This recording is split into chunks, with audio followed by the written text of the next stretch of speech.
एक गांव में एक गरीब परिवार रहता था। माँ ने अकेले अपने बेटे को पाल पोस कर बड़ा किया। वह खेतों में काम करती और अपनी छोटी छोटी खुशियों को छोड़कर बेटे को पढ़ाती।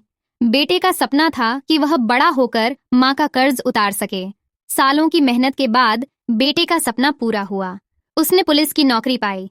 खुशी खुशी घर लौटा और माँ से कहा, माँ, आपकी मेहनत रंग लाई। आज मेरी नौकरी लग गई। अब बताओ, तुम्हें क्या चाहिए? आज मैं तुम्हारा सारा कर्ज चुका दूंगा।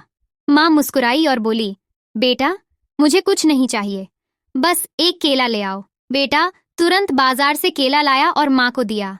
माँ ने केला लेकर कहा, बेटा, इसे अपनी छाती पर रखकर सो जाओ। बेटे को माँ की बात अजीब लगी, पर उसने वैसा ही किया।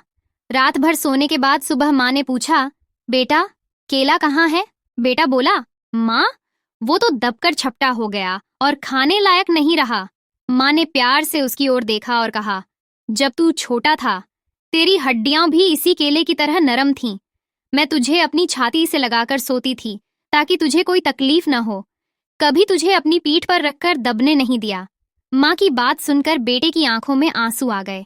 माँ ने मुस्कुराकर कहा, बेटा, माँ का कर्ज कोई नौकरी, पैसा या तोहफा चुकता नहीं कर सकता। बस अपने जीवन में सच्चा इंसान बन और मेरी सीख को मत भूलना। यही सबसे बड़ा कर्ज उतारने का तरीका है। ये सुनकर बेटा माँ के पैर छूकर बोला, माँ, आज समझ गया कि आपका कर्ज चुकाना नामुमकिन है। मैं हमेशा आपका आभारी रहूंगा। दया करके चैनल को सब्सक्राइब